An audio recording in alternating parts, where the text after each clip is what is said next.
Buenas noches, estimados. Buenas noches, abogado. Buenas noches. Buenas noches, abogado. Buenas noches, abogado. Bueno, vemos bien poquitos todavía. Pero bueno, vamos a comenzar, pues, hoy, como habíamos programado. Si ustedes se recuerdan, pues, teníamos lo que es la actividad de la clase al revés, ¿verdad? Hoy vamos a empezar a preguntar, ¿verdad? Uno por uno. Y de igual manera, los que quieran participar, pues van a también a desarrollar lo que es el contenido de la tercera unidad. Bueno, vamos a comenzar. Vamos a ver, vamos a empezar por el primero o la primera de la lista. Veamos. Alina, ¿me escucha, Alina?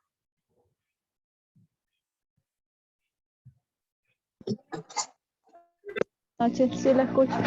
Ah, ok, Alina, mire, bueno, vamos a empezar hoy con el tema de lo que es la población, ¿verdad? La población, la selección de la población y muestra. Ahora, quiero que nos haga un contexto de todo lo que hemos desarrollado hasta el momento, ¿ok?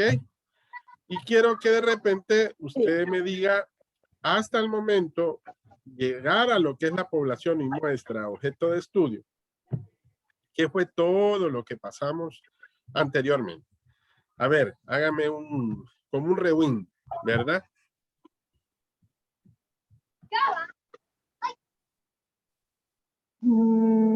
Como hacerle un resumen de lo que hicimos en el trabajo de investigación del primer parcial, desde que del principio, desde donde seleccionamos el tema de investigación hasta llegar a la muestra población. Todo lo que es el proceso de investigación científica, hasta donde es ahora el primer tema de esta tercera unidad. Ok.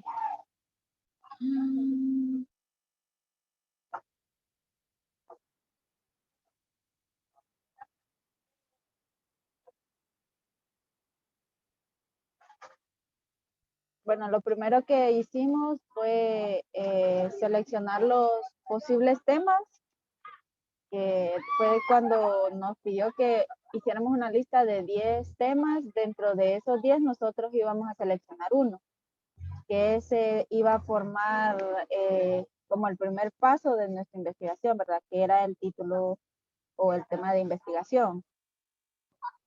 Luego de eso teníamos que hacer un planteamiento del problema, que era como un segundo paso de la investigación, y de ahí se desprendían otros que son como subtemas dentro de este, ¿verdad? Tenemos que enunciar el problema, también evaluar cuáles eran los criterios para plantear nuestro problema.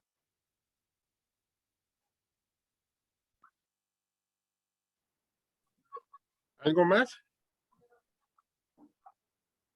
Luego teníamos que hacer la formulación del problema, enumerar los objetivos. Dentro de los objetivos había el objetivo general y 3 objetivos específicos. Después de eso pasábamos a lo que era la justificación de nuestra investigación, en la cual nosotros íbamos a definir si era teórica, práctica o metodológica. Después de la justificación, teníamos que pasar allá a elaborar lo que era el marco teórico de la investigación. Y después del marco teórico hasta la hipótesis. Teníamos que enumerar qué tipo de hipótesis era, si era de trabajo, nula o descriptiva, según el tipo de investigación que nosotros, dependiendo del tema que habíamos elegido, íbamos a plantear dentro de cuál de este tipo de hipótesis cabía nuestra investigación. Ah. Y las variables. Y tenemos que identificar las variables, si eran, bueno, las 3, ¿verdad? Independientes, dependientes, intervinientes. y Lo último. el diseño de la Eso. investigación, Sí. si eran experimentales, si eran experimentales verdaderos, cuasi experimentales y preexperimentales. Así es. Creo que eso era lo último que tenemos que hacer. Sí, usted más o menos nos demostró cómo llegamos hasta aquí, ¿verdad?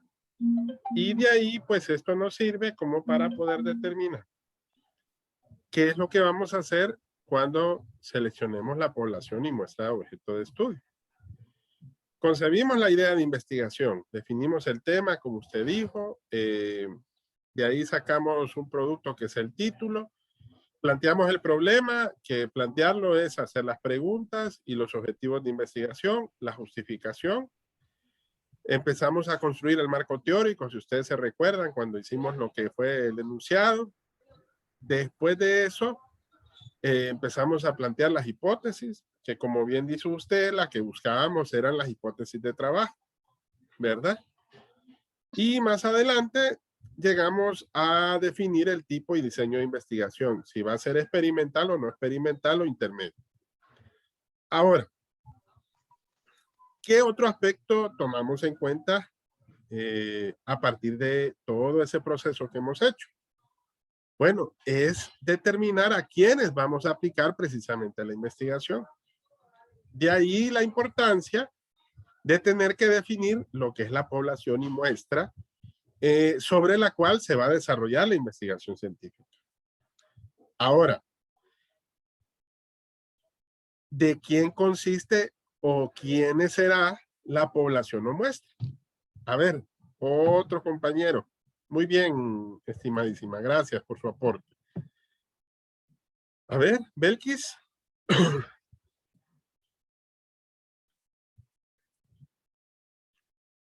¿Me escucha, Belkis?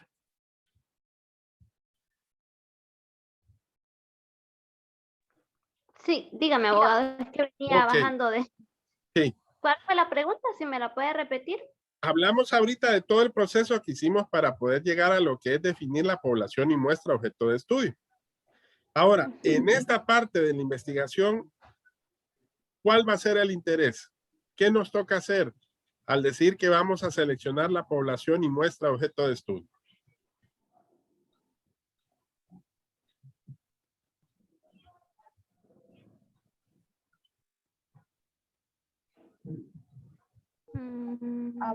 Abogado, ¿puedo intervenir?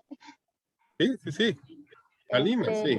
Cuando decimos que vamos a tomar la muestra o la población, en algunas ocasiones cuando definimos nuestro tema de investigación, por así decirlo, en un término más, reducimos el tema a un caso en específico, por así decir.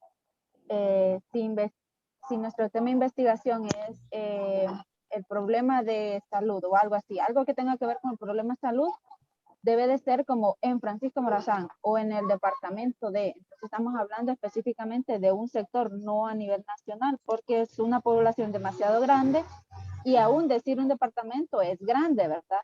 Entonces podríamos decir como el centro asistencial, el hospital escuela, que sabemos que el hospital escuela solo es en Tegucigalpa, entonces esa sería nuestra muestra. Yes. En otras palabras, ¿qué es lo que nos toca precisamente en esta parte de la investigación? Tenemos que definir quiénes y qué características deben de tener los sujetos que vamos a investigar.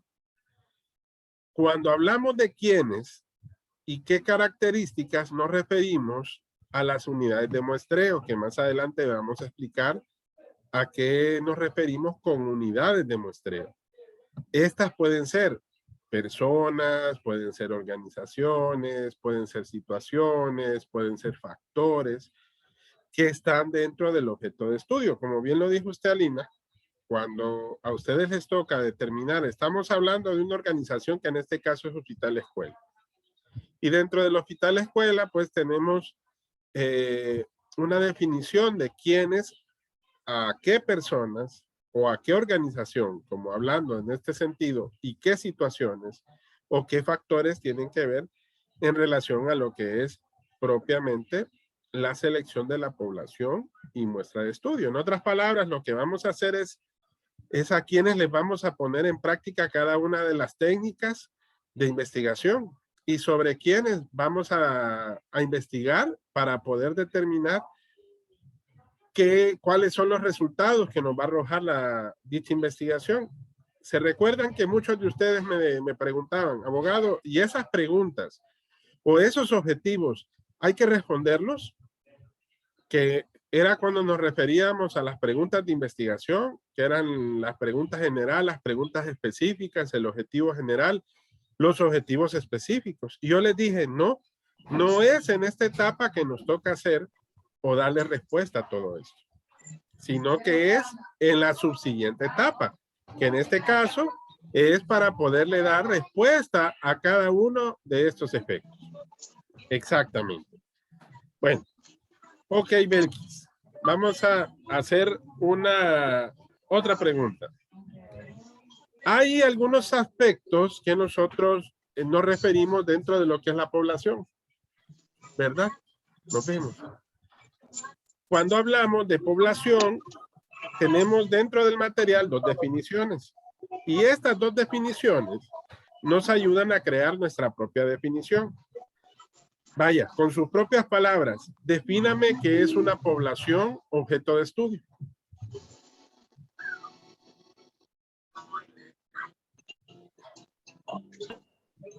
Una población objeto de estudio, abogado, según la definición ahí, ¿Sí, Belkis?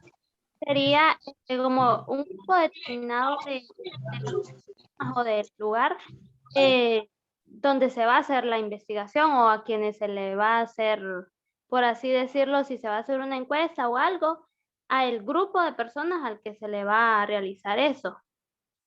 Ajá. El grupo, el sector donde se va a hacer la investigación. Así es. Es decir, de que cuando hablamos a ese grupo de personas es la totalidad de elementos o individuos sobre los cuales vamos a investigar, ¿ok? Ahora, Hani menciona que dentro de esos individuos deben de tener ciertas características que nos permitan hacer, como quien dice, ciertas diferenciaciones o deben de tener características similares. Esto nos permite de alguna manera determinar, al final de cuentas, dentro de esa población, cuál va a ser la muestra que nosotros vamos a seleccionar. Porque ¿por qué hablamos de repente de una población y hablamos posteriormente de una, de una muestra? Porque de repente en el grupo, que la población es un todo. Yo les puedo decir, vaya, por ejemplo,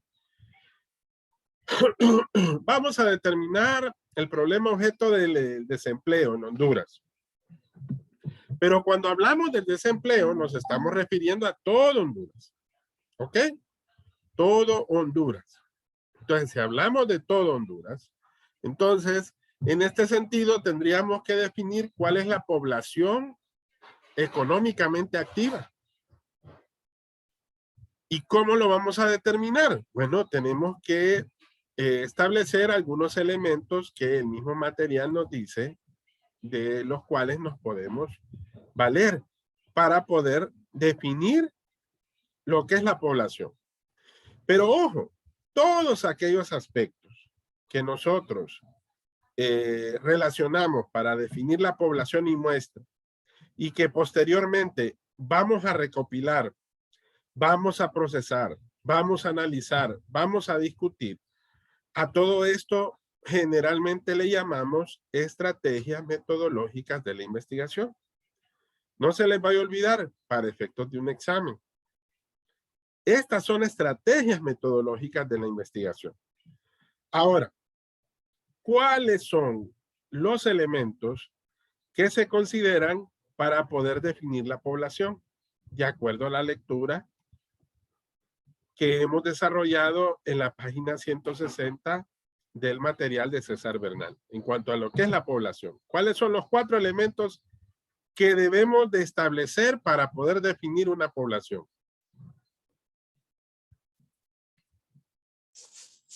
Voy, abogado. Adelante, Marco. Buenas noches, abogado. Bueno, los elementos son, bueno, los términos son elementos, unidades de muestreo, tiempo y alcance. Cuando nos referimos a lo que es el alcance, ¿a qué cosas nos referimos, Marco? Creo que cuando nos referimos al alcance, abogado, nos estamos refiriendo como al, o sea, hasta dónde se puede llegar con el tipo de investigación que estamos haciendo. O sea, ¿qué es lo que podemos alcanzar con el tipo de investigación que estamos haciendo? Vaya, por ejemplo, Marco. Abogado, Dígame. cuando Lina. hablamos de alcance, estamos hablando específicamente de como de territorio o una área geográfica específicamente. Exacto, a eso me iba a referir.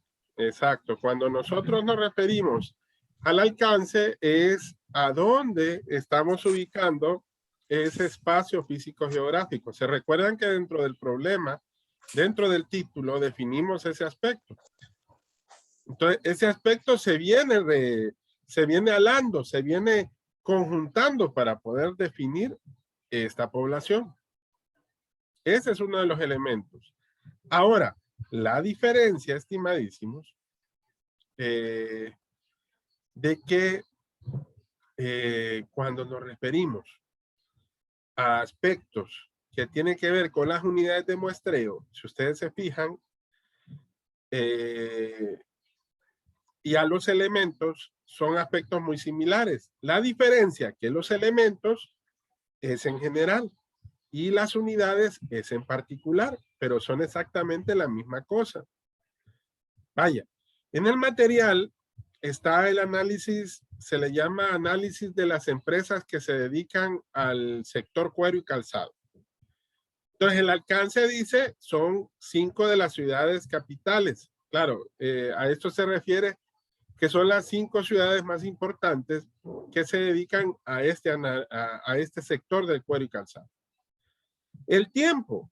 Bueno, el tiempo es el periodo. Si ustedes se recuerdan, cuando hablábamos del periodo, es de dónde a cuándo o de inicio a y hasta dónde vamos a llegar para poder definir precisamente el tiempo. El tiempo ya lo tenemos determinado. Pero cuando hablamos de los elementos y las unidades de muestreo, son exactamente lo mismo, solo que son en sentido general en un aspecto y el otro en sentido particular. Porque en el primero, ¿cuáles son? Las empresas del sector. Pero las unidades de muestreo son una por una. Ven, en los elementos es todas, pero en las unidades es una por una. Entonces, de ahí es que definimos esos 5 términos para poder determinar la población. Alcance, tiempo, elementos y unidades de muestreo. Son 4 aspectos que debemos de tomar en cuenta para poder establecer lo que es la población. Bueno, ahora veamos Bianca. ¿Está Bianca? Buenas noches, abogado. Buenas noches. Bianca, ¿qué es el marco muestral? ¿Qué es lo que usted pudo entender sobre lo que es el marco muestral? Pues lo que yo entiendo es la parte como el núcleo de donde vamos a partir para desarrollar la investigación.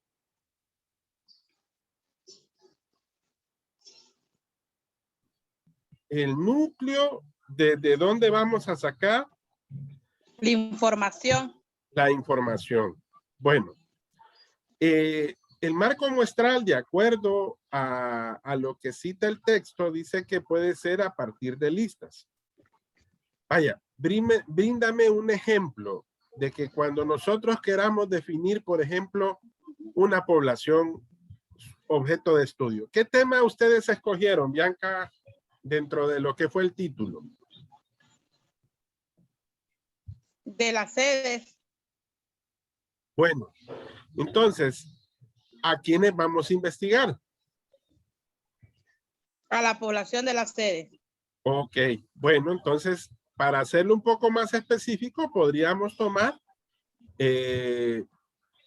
ciertas sedes de las que ya estuvieran definidas.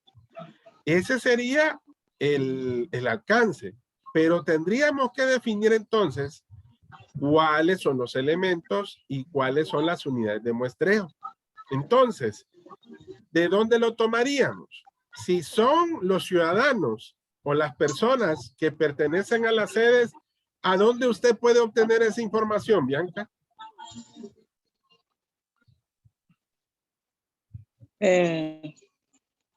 Imagine que yo la mando a investigar a usted, que me determine un listado de todos los ciudadanos que son parte de la comunidad de Choluteca. Al registro. Exacto. Entonces, ¿el marco muestral cuál es? El marco muestral, como usted bien lo dijo, es la fuente de donde vamos a sacar toda la información que nos va a servir para analizar la población. Entonces, por eso hablábamos, el marco muestral puede ser un mapa, si nos enfocamos en un lugar determinado, o puede ser un listado, si nos enfocamos a un grupo de personas o ciudadanos o sujetos de estudio. Pero si nos referimos a una organización, así como el sector de cuero y calzado, pueden ser diferentes lugares en el cual se desarrolla ese negocio. Entonces, a eso de donde sacamos dicha información para determinar la muestra, porque claro, ¿cuál va a ser la muestra? Es aquella que es representativa del universo. Es la parte de la población que se selecciona, que es parte del universo y que es representativo. Entonces nos toca determinar cuál es la muestra. Entonces el marco muestral es la fuente de donde sacamos todas las unidades de muestreo o las unidades de análisis para poder investigar los sujetos dentro del objeto de estudio. Abogado. Dígame, Marco. Una pregunta referente a lo del marco muestral y lo de la población. Quería saber si existe alguna diferencia entre marco muestral y población, ya que marco muestral es la unidad de,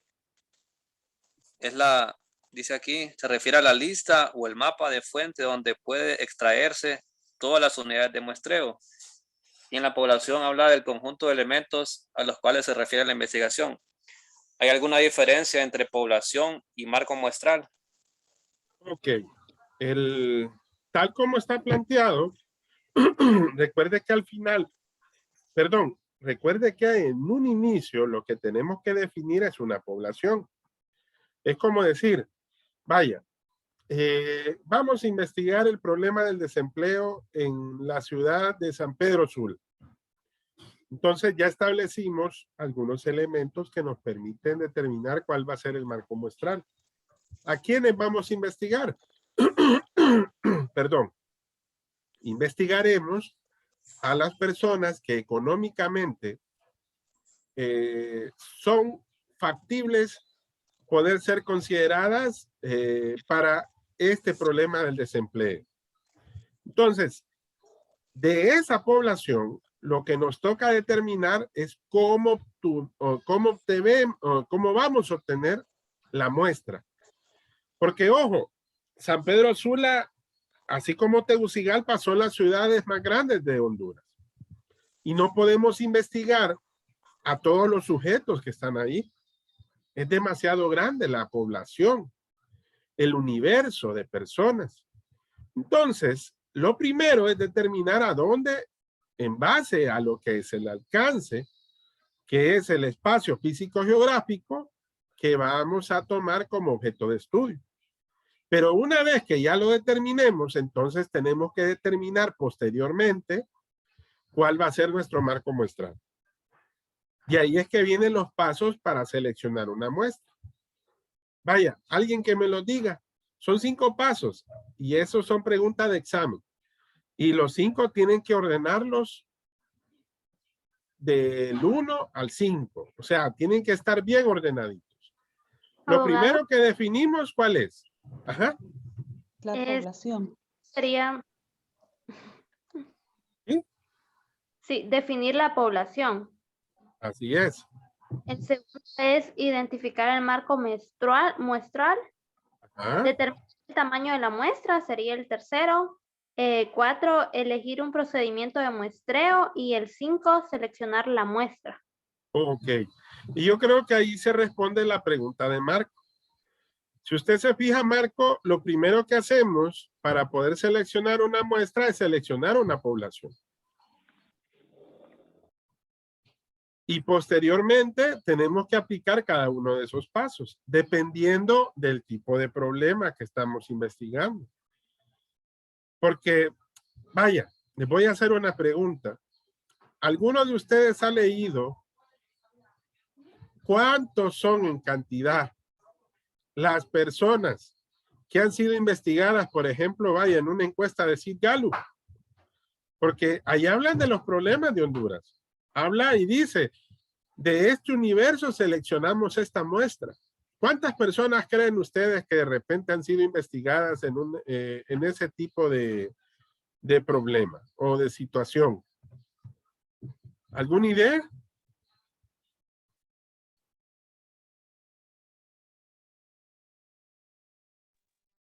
No, abogado. Al menos yo no tengo una idea.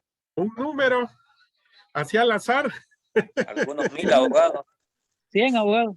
Eddie dijo algo ahí, un número.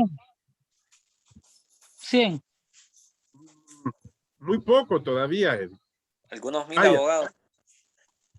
Abogado se supone Posiblemente. que tiene que ser representativo de la población. Exacto, esa es la característica. Habría que ver debe de- cuántos habitantes tiene más o menos la ciudad para tener un porcentaje de la muestra que se va a tomar.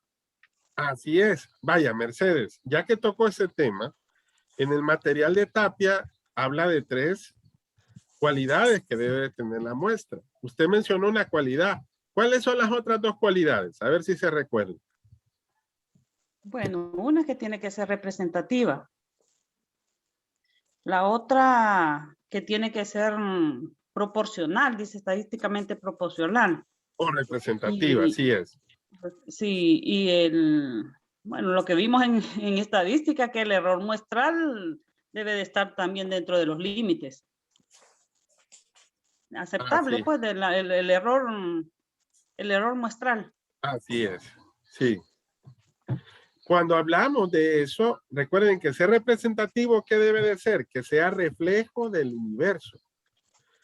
Debe de reproducirse lo más exacto posible el universo. Y que ese tamaño sea estadísticamente proporcional al tamaño de la población. Vaya, imagínense que yo les diga, miren, vamos a hacer una investigación, vamos a investigar el índice de repitencia en los estudiantes de métodos y técnicas de investigación. Entonces, para eso tenemos que determinar cuál es la población. Vaya, ¿cuál es la población? De acuerdo al dato que yo les he dado. Los estudiantes que llevan la clase, que han llevado la clase y que llevan. Así es. Entonces ya tenemos el primer dato. Pero ahora, ¿qué pasa? Tenemos que sacar una muestra. Entonces tenemos que determinar primero, después de que definimos la población, tenemos que determinar el marco muestral. Algo que dijo nuestra compañera es que para poder determinarlo fueron los estudiantes que de repente llevaron la clase y que la están llevando. Ahí dentro del alcance también tenemos que determinar un tiempo. ¿Por qué? Porque de repente, ¿desde cuándo están métodos y técnicas? Puede haber una gran cantidad de estudiantes por analizar. Ahí entonces la población es demasiado amplia. Entonces, ¿qué hacemos? Determinemos un tiempo. Vaya, hablemos de los últimos 5 años, o de los últimos 3 años, o de los últimos 3 periodos académicos de la universidad. Entonces ahí ya podemos tomar un espacio muy representativo de lo que nosotros queremos. Cuando hablamos del error de la muestra, eso nos permite jugar un poco. De acuerdo a la estadística social, si ustedes se recuerdan, porque recuerden que el requisito de la clase de métodos, ¿cuál es? Estadística, ¿verdad? Y bien lo mencionó Mercedes. Eso es parte de poder determinar. Por eso el siguiente paso es determinar el tamaño de la muestra. ¿Cómo se hace? A través de un método estadístico. Existen métodos que nos permiten establecer cómo vamos a sacar precisamente esa muestra. Entonces, esos métodos nos permiten decir cuál va a ser la muestra. ¿Qué pasa cuando son grupos demasiado grandes y que de repente esas dos características que mencionó Mercedes no pueden conjugarse? Porque decir representativo, yo les puedo dar un número. Imagínense, de cada 100 personas, podríamos sacar que es un grupo representativo, tal vez el 10%. Pero ojo, son pocos, porque el universo son 100 personas. Pero imagínense que el universo sean 100 millones. ¿Cuál sería representativo? Abogado, yo quería hacer un aporte a lo que usted está comentando ahorita. Dígame, Luis. Yo estuve leyendo en otra clase que estábamos haciendo un trabajo de las estadísticas y cómo evalúan a Honduras como país. Y era exactamente lo que usted está explicando ahorita, pues. A veces las organizaciones internacionales evalúan al país en base a los resultados que obtienen organizaciones nacionales que son, de cierta manera, decirlo amarillistas, pues, o son preferencistas hacia unas corrientes políticas u otras. Entonces, el índice de pobreza, ¿de dónde está obtenido realmente? La percepción de delincuencia, de mejora, de corrupción y de todo, están a veces obtenidos solamente de las bases de datos de algunos partidos opositores a cualquier tipo de gobierno que esté, ¿verdad? Si ahorita está en turno el gobierno nacional, toman los datos de la oposición, que sería el Partido Libre, el Partido Liberal. Cuando ha estado en turno el Partido Liberal, hacen lo mismo, toman los datos de los resultados que obtienen el Partido Nacional y los otros partidos que estén como oposición en ese momento, pues. Entonces son maneras de evaluar, como usted dice, incorrectas, que aunque sí sacan unas muestras representativas, esas muestras realmente están viciadas y no reflejan la realidad que tiene el país. Así es. Y por eso, cuando ustedes vayan a sacar estos elementos, para que no tengan datos sesgados, porque ¿qué pasa cuando pasa esa situación que habla Luis? No tenemos datos que sean fiables para el bienestar precisamente de una comunidad. Se recuerdan que cuando hablábamos de la justificación, cuando queríamos justificar el por qué y para qué de una investigación, uno de los datos que nos servía es para quiénes va a beneficiar socialmente. ¿Se acuerda, Luis? Y se acuerda que esos elementos de alguna manera nos sirven como para poder definir muy bien esta situación. Imagínense que hayamos formulado muy bien esas preguntas, pero pasa lo que dice Luis. ¿Qué problema vamos a tener? Bueno, ¿a quién le vamos a preguntar? Si dentro de la investigación va dirigida a una población, que esa población es la que es determinante para poder resolver precisamente el problema objeto de estudio. ¿Qué pasa si seleccionamos mal? ¿Qué pasa si de repente la muestra no es determinada con confiabilidad y con la validez que nosotros esperamos? Bueno, va a pasar eso que está mencionando Luis. Lastimosamente, vamos a obtener datos que al final de cuentas no van a ser los que realmente nos van a ayudar a resolver el problema objeto de investigación. Y por eso seguimos como estamos, ¿verdad? Lastimosamente. ¿Ven la importancia de poder definir muy bien esas situaciones? Porque cuando le damos respuesta, bueno, en ese momento que ya nos toca pues determinar todos esos aspectos, es que nosotros le damos pues de alguna manera respuesta al problema objeto que estamos investigando. Abogado, quería a ver si usted me podía ayudar con algo, porque en el material en el que usted nos sugirió que leyéramos, habla sobre esto, ahora que usted está explicando ahorita, pero puesto en práctica, por ejemplo, nosotros elegimos el tema de las sedes. Y en el objetivo y las preguntas que hicimos, tanto general como específica, hay algo que creo yo que en derecho, para desarrollar una buena investigación, se presta para hacer una interpretación buena o una interpretación mala. Por ejemplo, dice el material la parte de las modalidades de la observación y de la entrevista. Entonces, en derecho, realmente, yo no que leí acá, al parecer no hay una definición como bien clara de a quién preguntarle y a dónde observar. La definición es bien abierta, pues. Entonces, creo que se presta a estas conclusiones o hipótesis sesgadas, o no sé si es que interpreté mal el contenido. Ahí lo que hay que hacer, Luis, es definir muy bien el problema objeto. Vaya, por ejemplo, me imagino que la situación problemática ustedes la vieron en detrimento de los intereses de los ciudadanos, ¿verdad, Luis?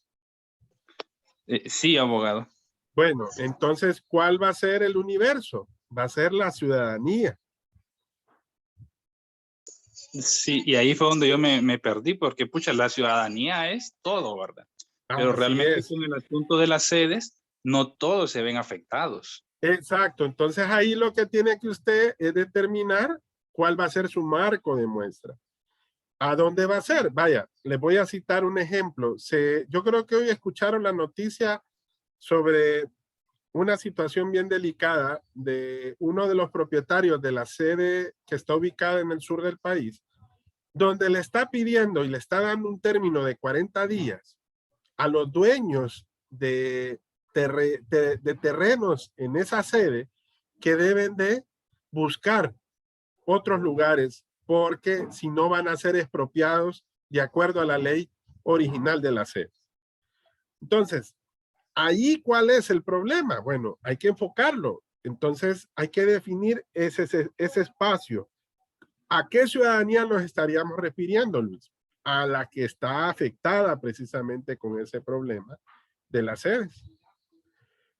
Pero claro, como es un tema nuevo, como es un tema reciente, va de acorde a lo que va saliendo en el tiempo. Entonces, ahí es cuando tenemos que definir un espacio-tiempo. ¿Por qué? Porque recuerden que es un problema actual.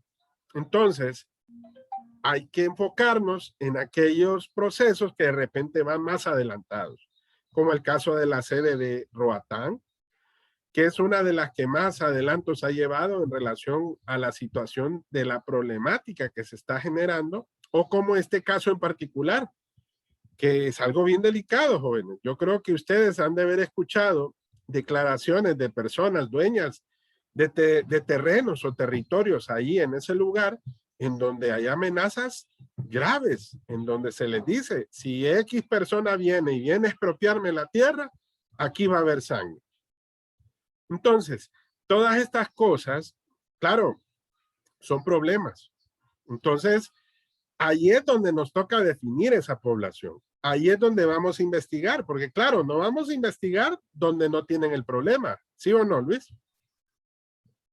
Sí, abogado, exacto. Entonces, ahora ve cómo se define esa población. Sí, sí, abogado. Ok. Bueno, y de ahí la siguiente parte, ¿cuál va a ser? Bueno, creo que en el material, como bien lo dijo la compañera, son 5 pasos. Definimos la población, identificamos el marco muestral, determinamos el tamaño de la muestra, elegimos un procedimiento de muestreo y después seleccionamos ya la muestra, ¿verdad? Entonces, partiendo de eso, nos va a tocar hacer eso para determinar el tamaño. Es en base a estadística. Y a los criterios que nos dan las técnicas y métodos de muestreo. Y más que todo del problema objeto de estudio. ¿Qué método de muestreo vamos a aplicar? Bueno, va a depender del problema. Si de repente es algo que abarca una buena cantidad de personas, en donde todos pueden ser susceptibles de ser escogidos, entonces tenemos que escoger un tipo de diseño. ¿Qué tipos de métodos de muestreo aparecen ahí, estimados? A ver, alguien que me participe. Hay 2 tipos de diseños de muestreo, métodos. ¿Cuáles son? El probabilístico y no probabilístico. Así es. El primero, ¿qué significa? En el material de apuntes, ahí está la definición. Si se fijan en el material de Bernal no está, pero sí aparece en el material de apuntes de metodología de María Antonieta Tapia. ¿Qué es la muestra probabilística? Abogado. ¿Sí? Sí, dice que la muestra probabilística es el conjunto donde todos los elementos de la población tienen la misma probabilidad de ser escogidos. Así es. Muchos van a decir, bueno, entonces para este problema de las sedes, de repente, ¿qué tipo de muestreo es el que vamos a aplicar? ¿Cuál es el no probabilístico? En contrario sensu al probabilístico, ¿qué nos dice? ¿Qué tipo de muestra es? Ese depende del criterio del investigador, ¿no, abogado? Así es. Y en este caso, Mercedes nos dice que la no probabilística es dirigida. Aquí no es aleatorio. Aquí no es al azar. Aquí nos interesa tener cierto conocimiento del universo para saber a quiénes vamos a seleccionar para poder obtener el resultado que mejor nos convenga dentro del problema objeto de estudio, como bien lo dijo usted. De ahí viene la diferencia entre los dos. Vamos, a ver, si ustedes leyeron, se pudieron haber dado cuenta cuál es la diferencia. Es pregunta de examen. ¿Cuál es la diferencia entre los métodos probabilísticos y los métodos no probabilísticos?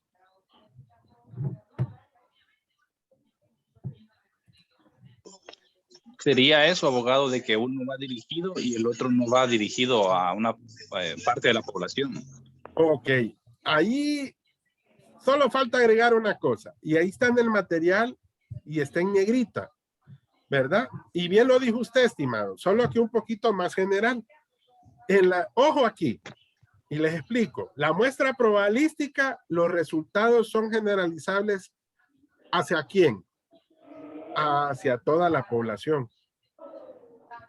Ven, pero en la no probabilística, los resultados son generalizables ¿a dónde? No a la población, son generalizables a la muestra. ¿Por qué? Porque el investigador lo selecciona. A mí me interesa saber de este señor. ¿Por qué? Porque el problema que yo estoy tocando es el problema que él está teniendo. ¿Me entienden?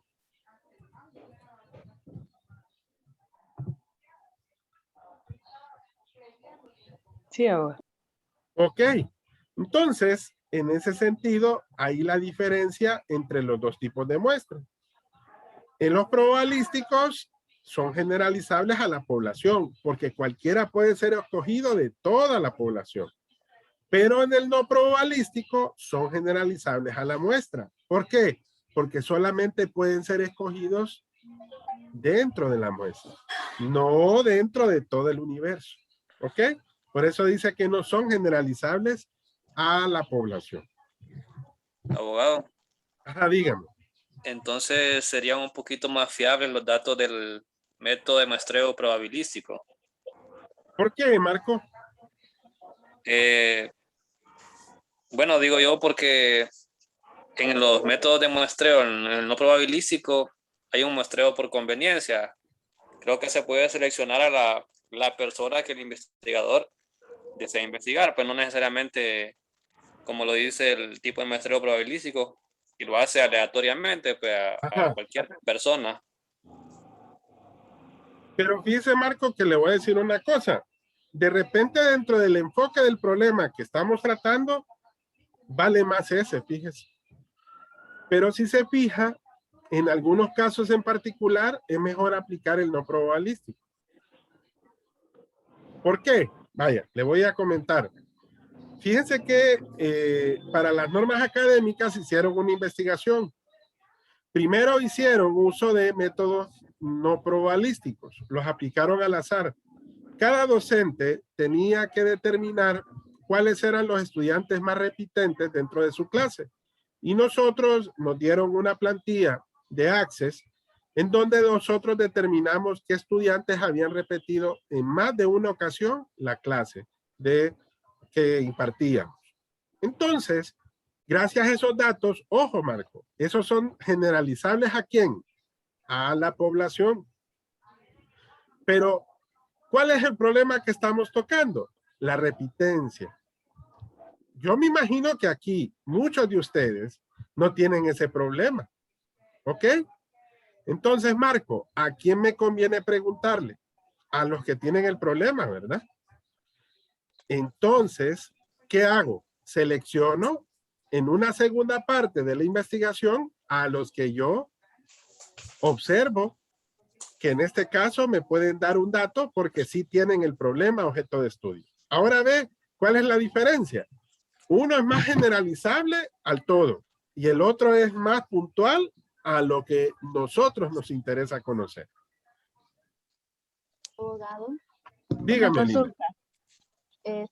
Esto de las muestras, creo que viéndolo así a partir de estas diferencias que usted ha planteado, nos va a ser más fácil saber cuál de las dos muestras nos vamos a ubicar nosotros según nuestra investigación, desde el momento que después de haber hecho todo lo del planteamiento, la justificación y todo esto, porque nosotros desde ahí ya traemos específico o ya tenemos identificado como a qué zona o a qué área queremos aplicar nuestra investigación, ¿verdad? Si decimos como un ejemplo, no es lo mismo que yo diga que quiero investigar o hacer un análisis de la repitencia de los alumnos de la Universidad Nacional Autónoma de Honduras, a que yo diga que quiero hacer un análisis de los índices de repitencia de los alumnos de la carrera de ciencias jurídicas, que es como algo más pequeño, como un sector más pequeño en donde yo puedo hacer investigación.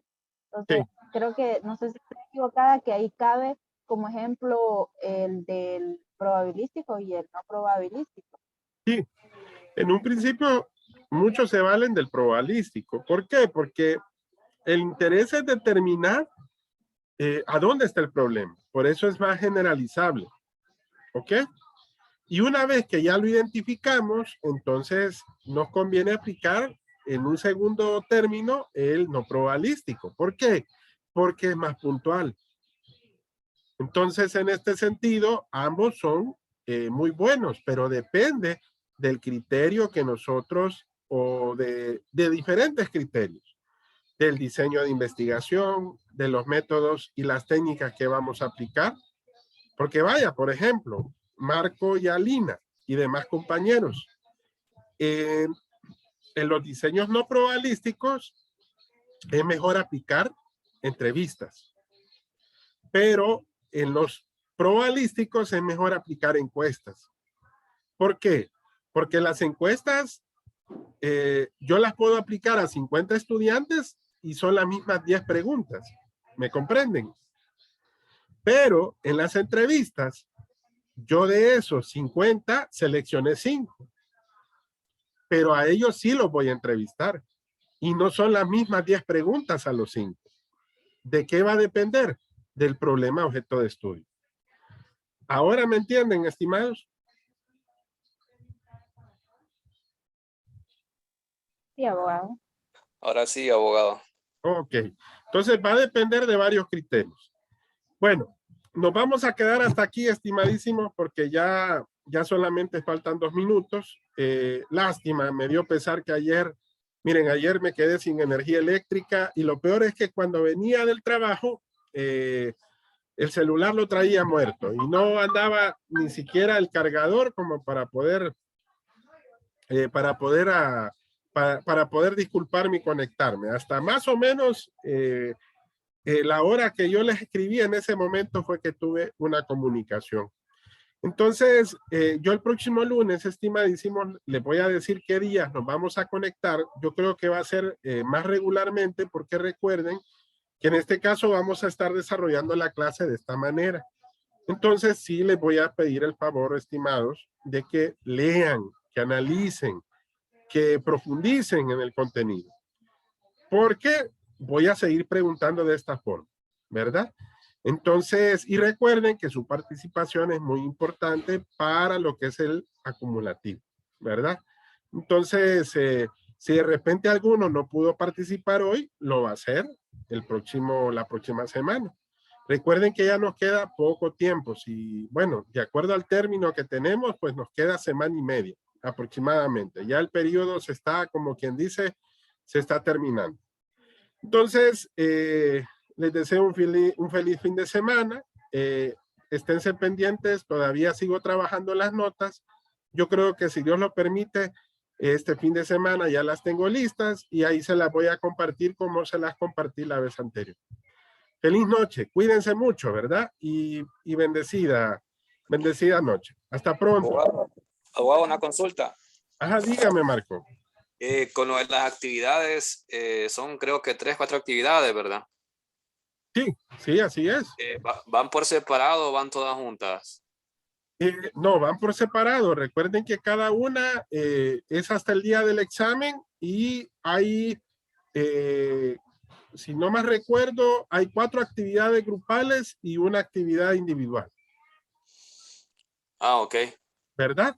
Porque son 3 tareas, son 3 tareas grupales y la única actividad grupal individual que hay es el foro y estas participaciones que son parte de ese acumulativo. Es para el 7 de agosto, ¿verdad?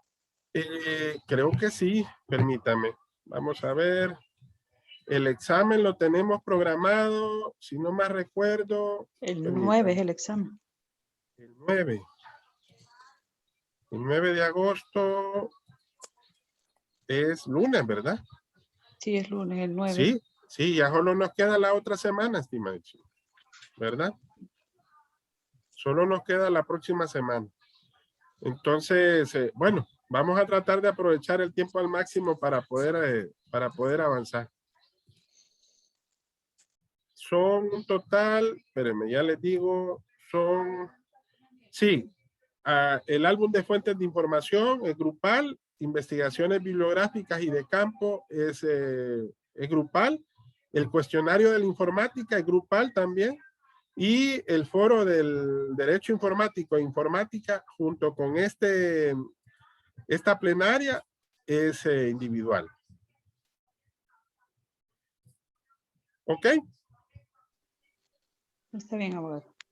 Listo, Vaya, abogado. pues. Muchas gracias. Buenas noches. Ok, cuídense. Hasta pronto. Buenas noches, abogado. Buenas noches.